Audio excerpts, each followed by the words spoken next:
Sex is the life force energy that runs through us all. Can you use sexual energy for your spiritual evolution?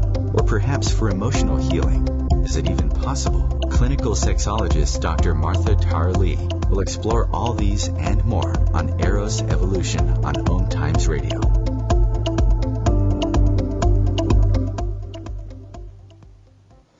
Hi, welcome to the show Eros Evolution. I'm Emma Jory and I'll be hosting the show again for Martha Lee today. Thank you so much for tuning in with me.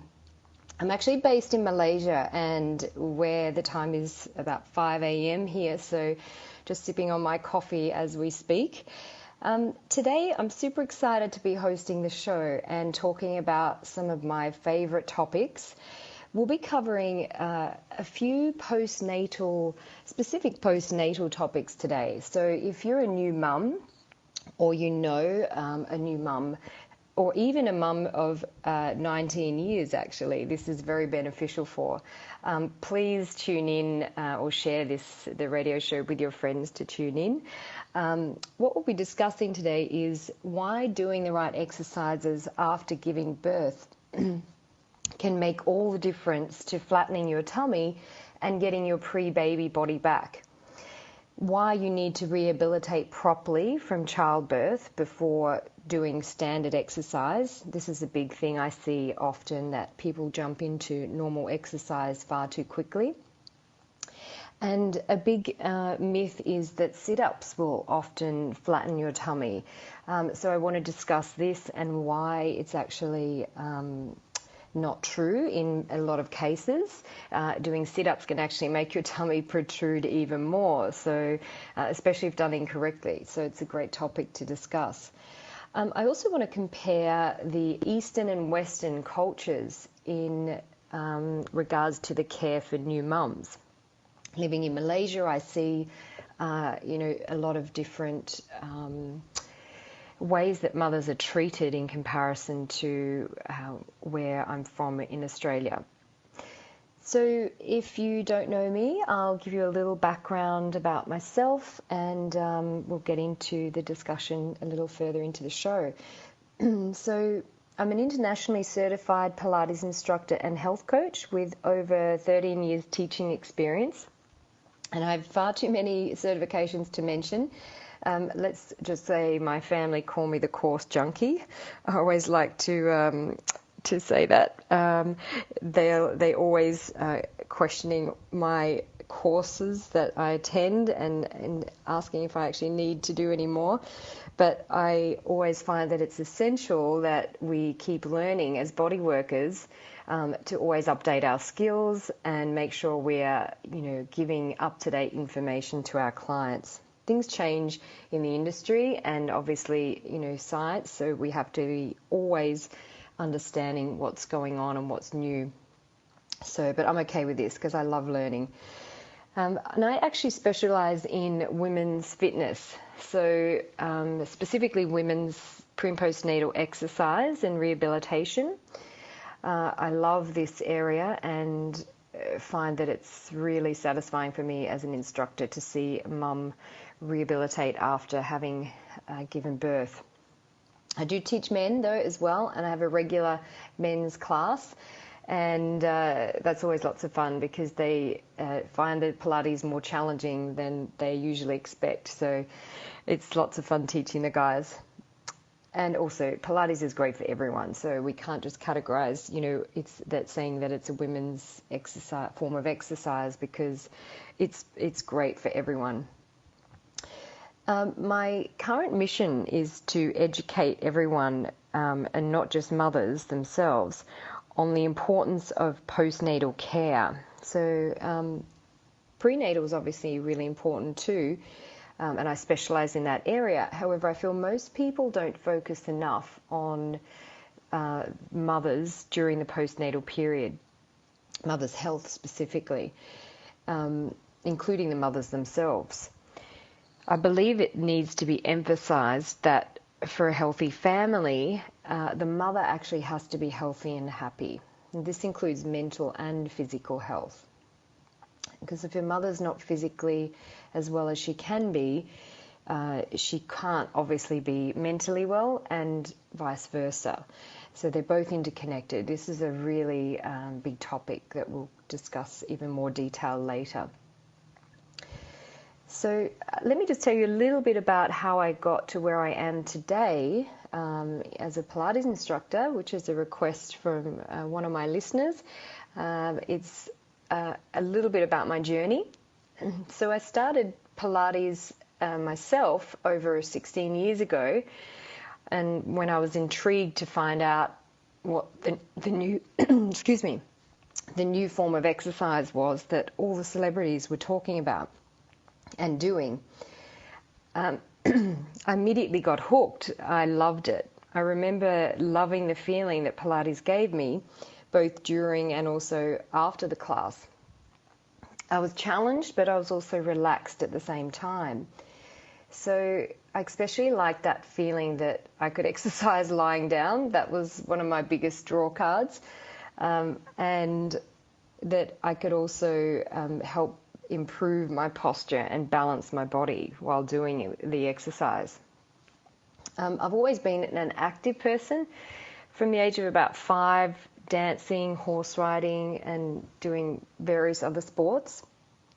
I actually stayed active as I got older by switching to activities like swimming, walking, the gym, and trying different classes like kickboxing, pump, and yoga as well. But at the time, it never really stuck that much for me at the time. I'm actually very interested in it now, and I'm in the process of studying my yoga certification. So that's quite exciting. Pilates is what really did it for me, though. I would attend 3 or 4 times a week. I just loved it. I'd even go on a Friday night after work when I was working full-time at that point in corporate. So, yeah, I just loved the way that it was about conscious movement. We always focused on, the muscles we're using or the way we were moving our body, which I'd never encountered as much before in anything I'd done. So it was a big eye-opener for me, the mind-body connection in that way. And I was so inspired by the teachers that after practicing myself for a few years, I decided to train to be an instructor. I got my international certification and started teaching.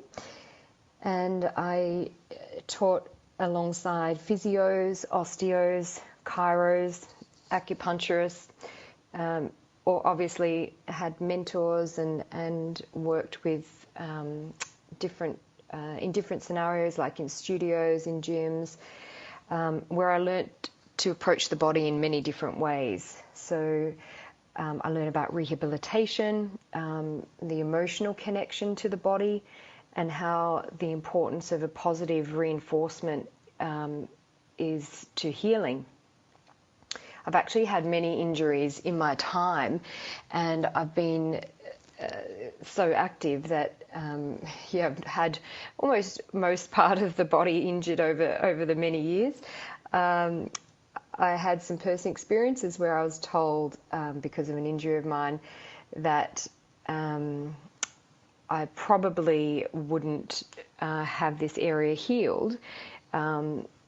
I was told negative things that would happen to my body and my life at that time, and by professionals actually. So I saw, which was quite shocking, I saw firsthand how it can be damaging to a person's healing process if negative things are taken on board. Or, in my case, if they don't take it on board, because I've healed very well. There was one person or couple of people that told me if I don't treat my wrist, which I had broken, like a vintage car, then I wouldn't be able to wipe my bottom when I was 50. So this specific surgeon wanted me to wrap the wrist and treat it like a vintage car, wrap it in cotton wool. And if I had have paid attention to that, I wouldn't be teaching Pilates today, obviously, and I would probably have a very withered away wrist. So it's yeah, that was my fused wrist. So he wanted to fuse my wrist at the time. So it was a great mentor of mine that said, if you don't move it, you lose it. And I've taken his advice with me throughout my life, and so far so good.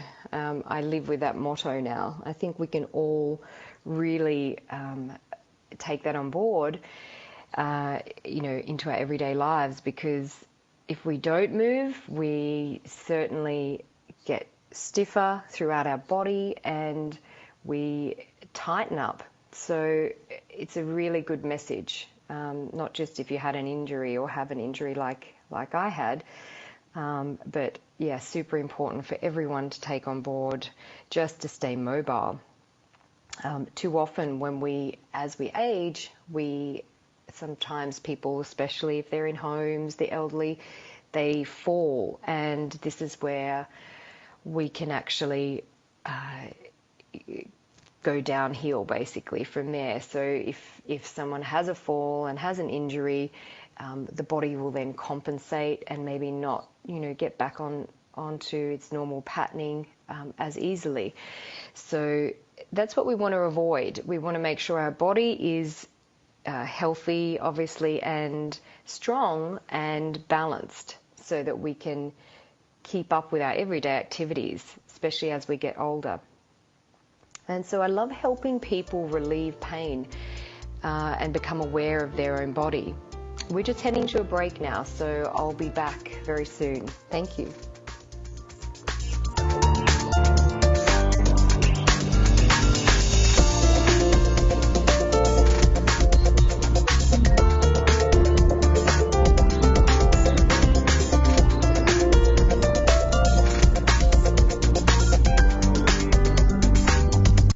Your conscious lifestyle on steroids. Om Times Radio. IOM FM.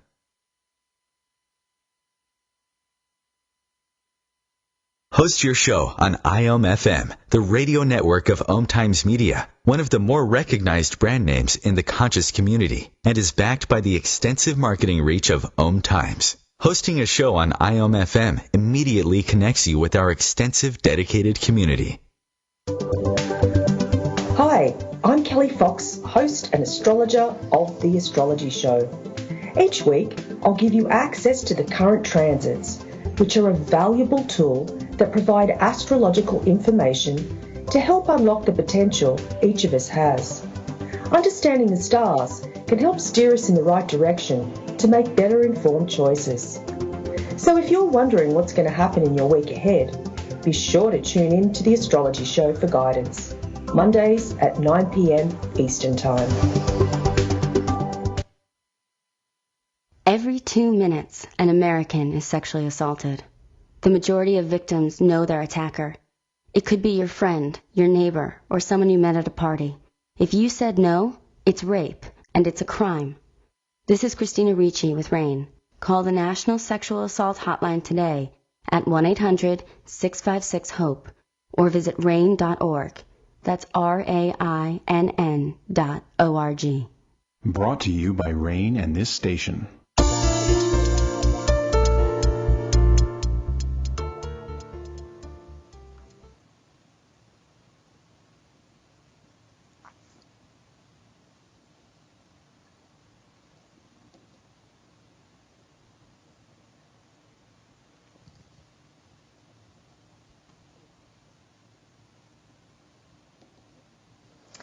So we're coming back now to chat about just a little bit about my previous experience and my bio.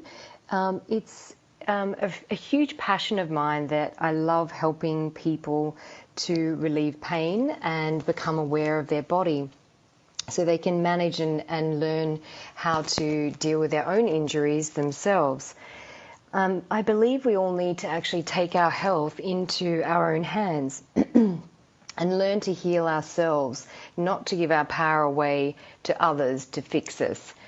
Of course, we need to learn from doctors and professionals what we can do to help ourselves initially sometimes, but we also need to take ownership of our own health and body to make sure that we're in tune with what's right and wrong for ourselves.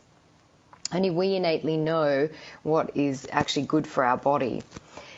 So there's a great expression that I like. You can go and see a doctor and get better in 7 days, or you can heal yourself in 1 week. And that's a great way to think sometimes when it comes to healing and when it comes to medication, if you know, sometimes they're required or not. Of course, it's not always the case. We generally need to sometimes see a doctor, you know, for certain ailments, but sometimes we can, you know, realize that our own body knows how to heal itself. I've loved helping and educating people so much that I decided to create my own space where I could share my knowledge. And that was when I started my studio, Energy Pilates Lounge in Sydney, Australia. It was a boutique studio that was very highly regarded.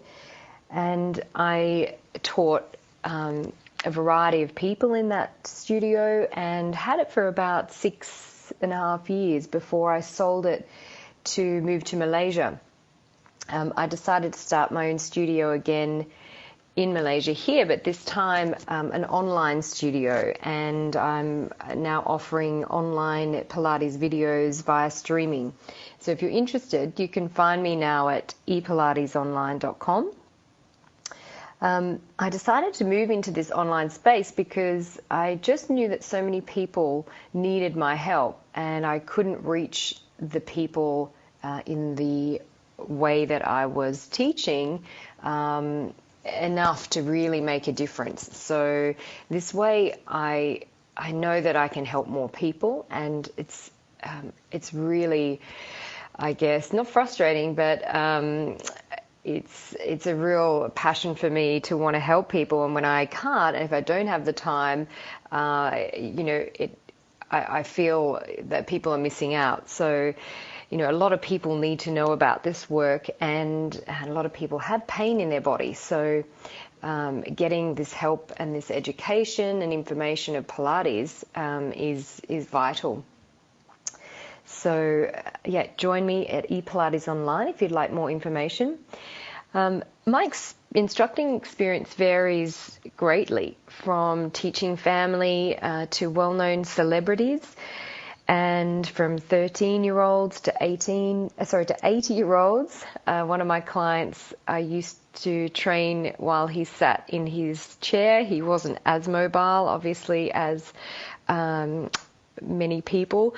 So I used to just train him while he sat in his chair, and he was 80. So yeah, Pilates is very versatile. That's the beauty of it. It can be used for everyone. And the 13-year-old I taught was my little nephew, who I was fortunate enough to help relieve his back pain after one session. So yeah, it's very rewarding when you get moments like that. And my passion for women's health is really because of the satisfaction I get when I see a mum find her abdominal connection again after childbirth. Most mums don't really know what they can and can't do after giving birth, and it's a huge, I guess, a struggle for them a lot of the time to know what's right and wrong, to know who to turn to, and this is it's a huge passion to help mums so that they can get their body back quickly, and this is really important topic, as we'll discuss today. And I do believe more women need help around the do's and don'ts of exercise during and after childbirth. It's sort of lacking a little, I feel. I've actually heard a lot of stories of women who've had traumatic births and have not had the help to recover their body since. A lot of people don't really even know where to turn, and they don't even sometimes get the right advice when they do reach out to people. So we'll talk a bit about that coming up. I just want to give a little bit of information about Pilates if it's new to you, if you haven't heard about it before or you're unsure exactly what it is. I like to describe it as a system of exercises that improve strength and flexibility. It develops endurance and control over the body. Pilates emphasizes alignment, breathing. It focuses on developing a strong core and improving coordination and balance. It was actually a system of exercises that was developed by a man named Joseph Pilates, and he was born in Germany in 1883. He was actually originally a gymnast and bodybuilder, and later became a personal trainer, personal self-defense trainer to the police schools, and studied yoga. So he was, as well as a boxer, I believe. So he was very active and also knowledgeable around the body and sport. During World War II, he was interned, and it's there where he trained a lot of other interns and came up with, at the time, what he called was contrology, and it's now called Pilates. So that was the original name of Pilates, contrology. A little bit kind of referencing, the control of the body. After World War I, he actually collaborated with dance experts and physios to refine his program, and he moved to the US with his wife and opened a studio where he worked and focused on the mind-body connection, core work, postural muscles, and that sort of developed into what we call Pilates today, keeping the body balanced, and his focus was providing support for the spine. It was so popular with professional dancers for rehabilitation and prevention of injury that later celebrities also found the method. And now we're lucky enough to have it very mainstream and available to us all. So yeah, very fortunate. Thank you, Joseph, for creating such an amazing method. So let's get started chatting a little bit more about the topics today. Why doing the right exercises after giving birth can make a huge difference to getting your pre-baby body back and flattening the tummy. Before we start to talk about the actual exercise component, I'd like to share a few things that I feel are really important and that relate to flattening the tummy, but in ways that you probably normally wouldn't think about. So it's a little bit to do with, or a lot to do, I should say, with the emotional well-being of a mother. How that is just as important to getting her pre-baby body back as the physical element. If a new mum is stressed or unhappy, it's unlikely that exercise alone will flatten the tummy. The body and mind actually work as one, and this is I find a really important factor to remember. I've been studying health coaching this year, and a huge part of, for example, if someone wants to lose weight, is dependent not only on the food they eat, but on what's happening in their life around them day to day. For example, if someone's going through a divorce and they're stressed, they're not going to be perhaps nourished enough by the food they're eating. Some people obviously lose weight during those stressful times, but others may gain weight. But this is just something to note, that stress and emotional well-being is a huge part in getting the baby body back, pre-baby body back. I believe it's not acknowledged enough by everyone, and mothers themselves included, that while carrying a baby for 9 months and during labour, that a woman's body changes dramatically, and it's often even injured, unfortunately. So I refer to giving birth as sometimes the equivalent to running 3 or 4 marathons. So when you think about that, it's this alone will warrant rest and recuperation. And in today's society, mostly Western society, women are expected to bounce back and get on with things far too soon after giving birth. I really am interested in this whole topic I'm about to discuss with you now about confinement, because in many Eastern cultures, women are not even expected to do much after birth. They're often given far more support than in mothers in Western society. And this is what they call confinement, where a mother is not even allowed to leave the house sometimes for a period of maybe 1.5 months, depending on the culture. During that time, the mother is actually in constant care from either their own mother or from their mother-in-law, or sometimes a confinement nanny or helper. In some traditions, the new mum is not even allowed to have visitors other than family during the confinement period. It's quite extreme approach. Some families feel that it's a little bit outdated now, but the general idea of being looked after is, I think, a wonderful one. And the new mum receives care, specifically like regular massage, a special diet. I know that, in some Western cultures that our mums come and stay if we're lucky enough to have that situation. But I think they go even further in these Eastern cultures. We're heading to a break, so I'll come back to this topic when we return. Thank you.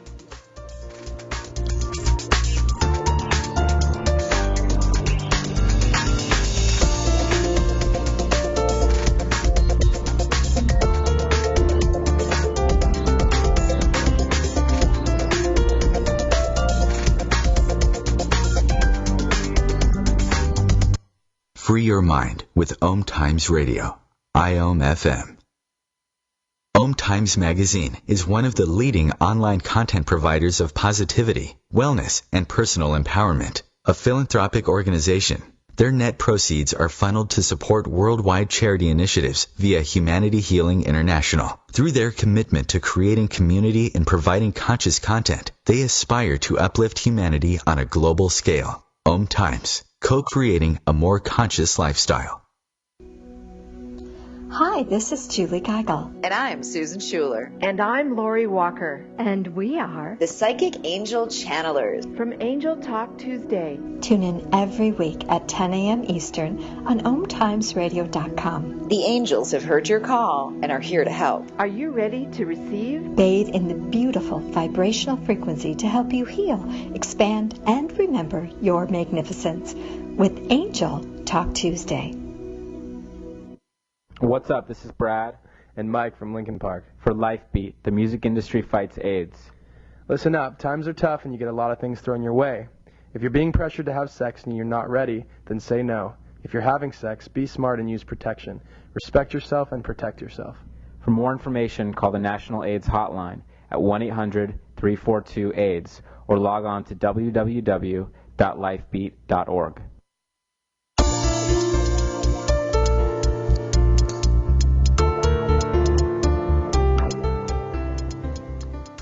Welcome back to Eros Evolution, and my name's Emma. I'm hosting the show for Martha Lee today. We were just discussing before we went to the break that a lot of cultures deal with new mums very differently in the postnatal period, which is what we were discussing, how Eastern cultures actually have what we call a confinement time for the mother.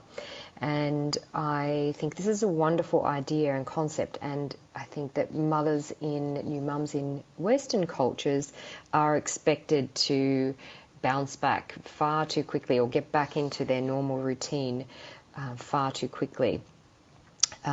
So just to recap, the confinement idea is basically the new mum having either their own mother or mother-in-law or a confinement nanny come and help them for at least a month or 6 weeks after giving birth.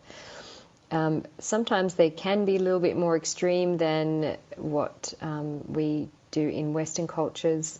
They don't allow anyone visit the mum until the confinement period is over, other than family and friends, very close friends. It's common practice actually here in Malaysia for the Chinese, the Malay and the Indian communities. And they all, to do the confinement, they all have a common thread in their practice, and that is to support the mum and help her recover from childbirth, as well as regain her physical and emotional strength, which is a huge important part. The mums are expected to rest and avoid physical work. So I've actually, this is the opposite to Western cultures. You know, some mums get back to work very quickly, and there's nothing wrong with that if the mother wants that. However, I think there is a little too much push for the mum, you know, to get back to things quickly, or more of an expectation.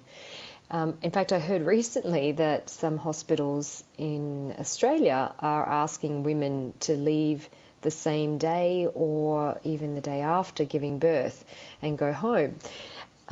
This, I guess, is okay if the mother is in a healthy condition and has good help at home.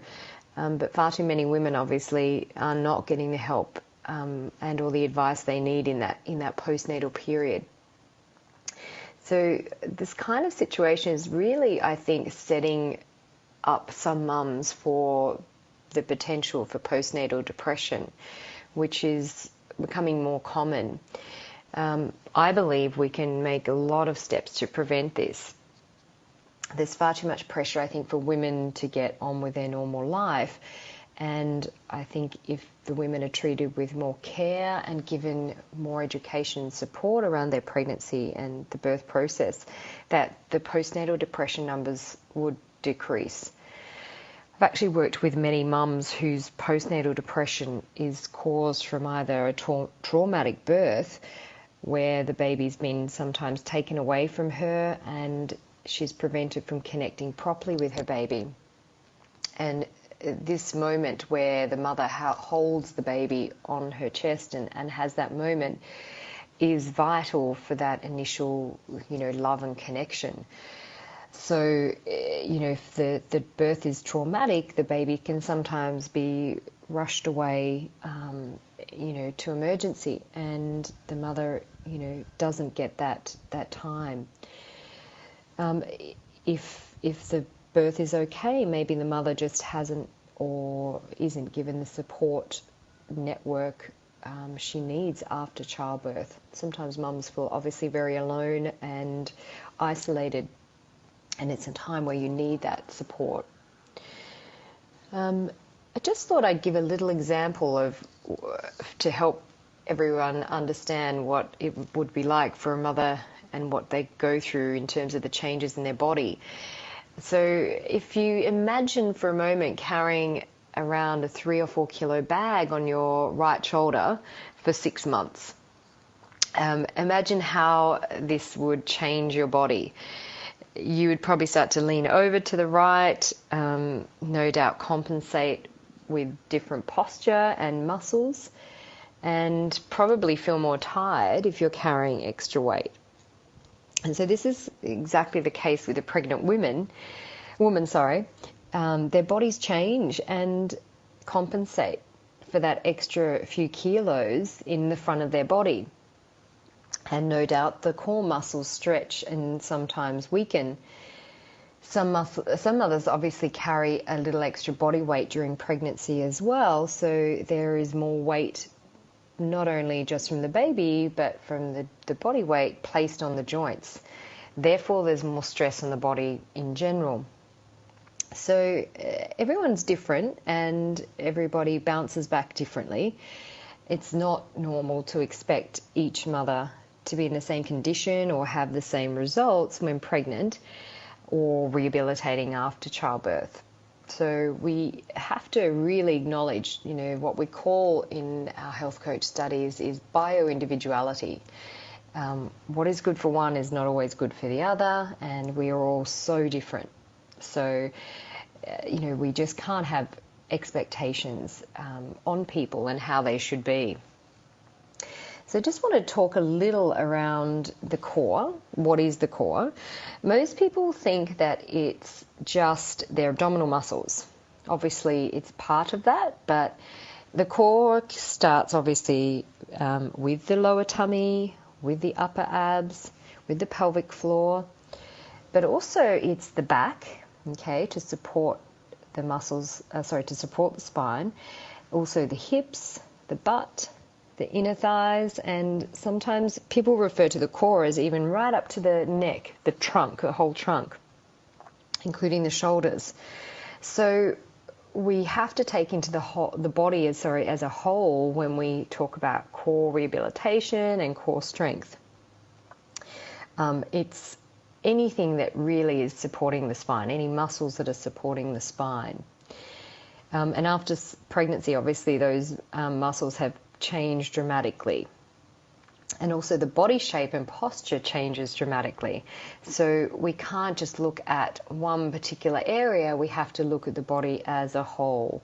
There's also another element that is a huge part of the woman's body's change. The woman's body's change. It's the body releases a hormone called relaxin. And when she's pregnant, this starts to release, is right up until she finishes breastfeeding. And this hormone allows for the ligaments and tendons of the joints to stretch and create space for the new baby as it grows. So it's super important to be aware of this, not to make sure you don't overstretch the body as it's extra supple due to this hormone. So if you're used to practicing yoga or Pilates or just stretching on your own prior to pregnancy, that's okay to continue that in a modified way when pregnant. But it's good to be mindful of this change so that you don't overdo it. And when you first find out you're pregnant, it's not really an ideal time to go and start a new style of exercise. It's best that you have already begun prior to pregnancy. Sometimes a lot of people like to start exercise when they're pregnant. So it's just something to think about. If you are planning to get pregnant, then you should start your new exercise regime now rather than when you are actually pregnant. So it's always important to strengthen the body again in a gentle way after birth so that the body can regain its usual strength again. And I talk a lot about this in my postnatal program, which is, I'll discuss a little more in depth later when we get towards the end of the program of this show. It's actually a myth as well that women have to wait 3 months before commencing exercise.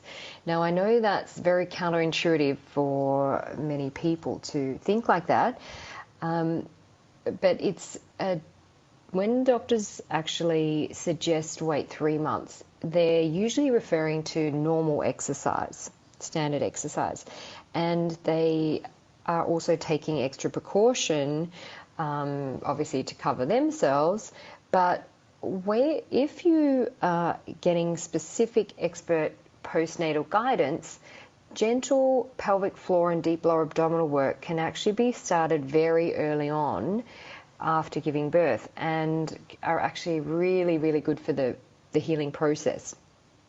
Some mums, if they have an easy labour, can start, or easy, I don't think there's ever an easy labour, I'm sure, but less traumatic than others. I'm just referring to more so the traumatic labours. They can start exercise even if the specific pelvic floor and lower abdominal exercise very soon, like days after giving birth. So, but that's obviously with guidance and only if the body is feeling, okay with that. You have to always check in with yourself. The longer women actually wait to start rehabilitation, the longer it takes to get their pre-baby body back. So this is the whole, topic we're discussing today, getting the pre-baby body back. it doesn't mean that you go out and do standard exercise. It's very specific what I'm referring to. You can start very light abdominal engagement connection early. So doing the right exercises are essential to a good recovery. Deep core work is always the focus of postnatal exercise. And if the deep abdominal work isn't actually done before other forms of exercise, then the body is not fully supported. I like to give the analogy of a tree. Think about the trunk of a tree. It supports the tree, that's why it's standing, and the branches are what move when the wind blows so it doesn't fall over. This is the same with our own body. The core is like the tree trunk. It usually keeps us steady and upright, and our arms and legs are what move like branches. So the core is our stability, and we need this, obviously, to stay upright, but we also need this to drive us and to keep us strong for the rest of the body to work. So if we don't have a strong core, other parts of the body tend to compensate, and we use different muscles than we should in day-to-day life. So, and this is probably the most important point. When people don't realize the importance of the core strength, and they start to wonder why they get aches and pains in the rest of their body. For example, back pain can be caused from weak core muscles. Let's touch back on this topic when we return. We're just heading to a break. Thank you.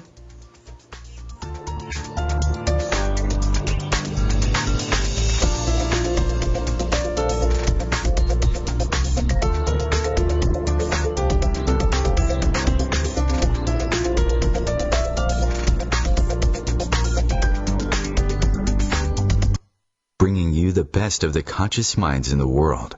Om Times Radio, your conscious lifestyle on steroids.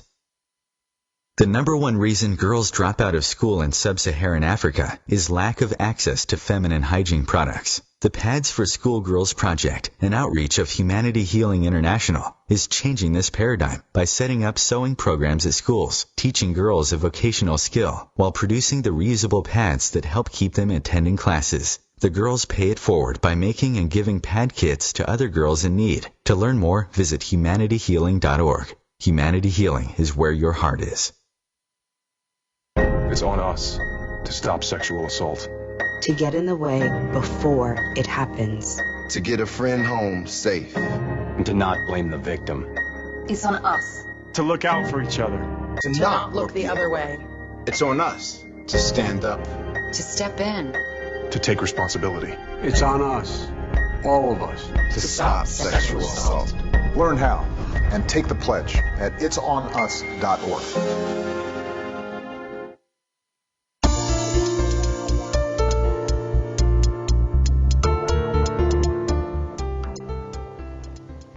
Hi, welcome back to Eros Evolution. My name's Emma from Pilates Online, and I'm hosting today's show for Martha Lee. We're discussing the importance of the right exercises during the postnatal period. So, and the effects on getting your pre-baby body back. We were just discussing before we went to break how the core is vital to preventing back pain, to getting your body back again to its normal state. Rehabilitation of the core is essential before jumping into normal exercise. So basically, in a nutshell, if a woman's body is not rebuilt again from the inside out, it will never be as strong as it used to be pre-baby. So this is a really big thing to remember. If you don't spend the time the deep abdominal muscles and just focus on what we call the mobilizing muscles, or the muscles that move the body, such as a six-pack, then you definitely are going to slow down the healing process. It has to happen from the inside out.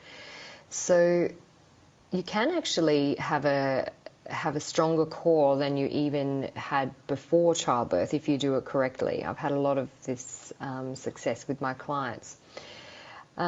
So speaking of the muscles that we're referring to specifically are the two deep core muscles that should be focused on. One of them is the transverse abdominal muscle, and the other is the pelvic floor. They are the most important when you're starting to do your postnatal exercise. So the transverse abdominal muscle is the one that flattens your tummy. So this is the one we all want to know about. And it's like a corset. It wraps around the waist, and it's also goes around to the back. So just imagine a corset right around the tummy. This is your transverse abdominal muscle. And the pelvic floor is like a hammock that sits between the anus area and the pubic bone area, sort of sits underneath. And that is also vital in rehabilitation of the core. And when these muscles work hand in hand, they usually work well together. The two of them work well together when they are connecting well. So, for example, if you connect your pelvic floor, your lower abdominal muscles will also engage, and vice versa. Sometimes, though, during labor or just even being pregnant, will affect the connection of these muscles. That connection can get lost. So to regain the connection back, it's essential that we rehabilitate the pelvic floor and the deep lower abdominal area properly. And there's a specific process around that. So if this connection isn't found properly, then the stomach may not flatten again for a long time as it used to. So you really have to think that these are priority, these muscles, when getting your pre-baby body back. And standard exercise isn't what's necessary at the beginning. If standard exercise is resumed without these muscles being activated well and strengthened properly, then the weakness can just exacerbate. So you can be training your body and you can be overusing the wrong muscles, if that makes sense. So there's kind of an order that everything should work in when it comes to your muscles and your body, and restoring this order of connection is the key. So many women do rush back into standard exercise, and without rehabilitating properly, they actually slow down the rehabilitation and recovery process rather than speed it up. One of my clients actually had done this in her first pregnancy, and she really wishes now she had come to me sooner to help recover. So just want to highlight that this is where a lot of people think that sit-ups are going to help flatten the tummy, but in fact they can sometimes cause more damage than good in the abdominal area, especially if done too soon or done incorrectly. Often women think that sit-ups will flatten their tummy, and actually they can make it the reverse. They can help make it protrude more. So if the deep abdominal muscle, the transverse abdominal muscle, isn't connecting during sit-ups, then it's going to cause the stomach to weaken and protrude. More importantly, actually, and a big topic to talk about, is many women suffer from a condition called diastasis rectus, often known otherwise as separation of the abdominal wall. And this is sometimes caused by pregnancy or labour, and it can be also hereditary. So this is when the six-pack, the muscles down the front, yes, we've all got them, they split open to make room as the baby grows.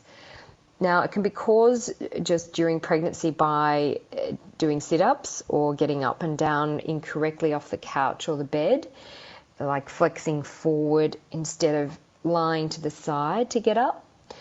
Sometimes it actually can happen during labour when a mum is propped up on an angle or leaning up and she's asked to push in that position. So yeah, it can happen just even because there's no room and it just stretches that area. So everyone's different.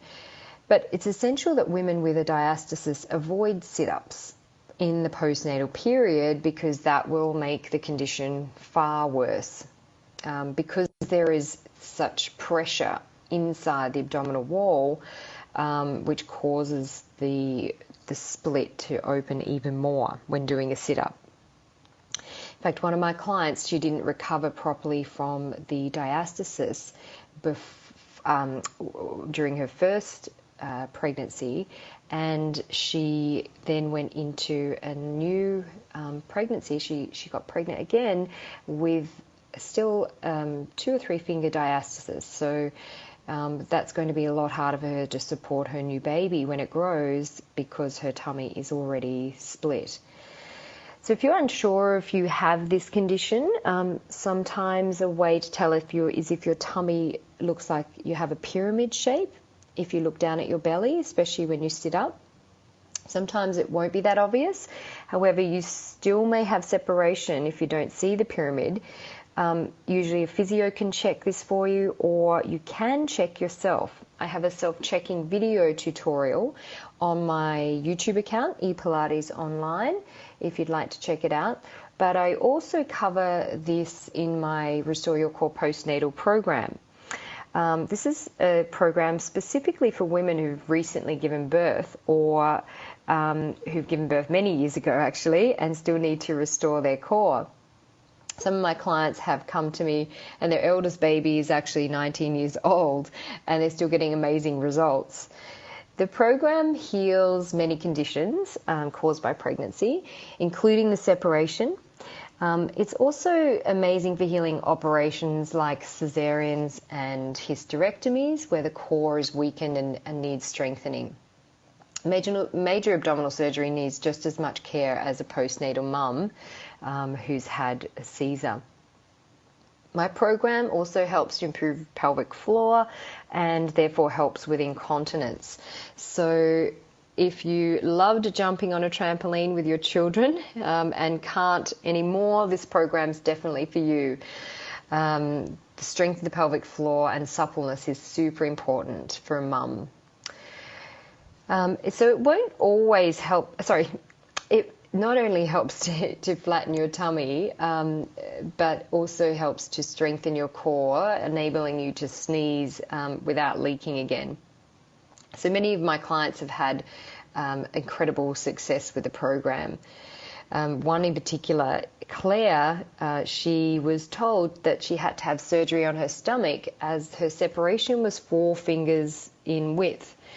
When I started working with Claire, her separation went down to 1.5 fingers, and that was just in about 3 weeks we were working together. So it's a great program if you do feel you need help to restoring your core. A lot of women have also fixed incontinence and can now jump on trampolines again. And the program also helps not only to flatten your tummy, but also to improve your posture. Just so something to note as well, it's good to know that a 2-finger separation is actually normal and can often, more often than not, heal itself after childbirth. The problem lies if you don't heal within sort of 6 to 12 months, it can become harder to heal later. So it's good to rehabilitate early so that you know for sure you're going to get that the proper restoration of your core.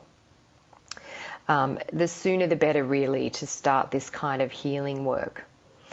So a lot of women are unsure when they should start this postnatal rehabilitation, and I often say, just consult me if you're unsure, and I can let you know based on the information you tell me if it's if you're ready to start.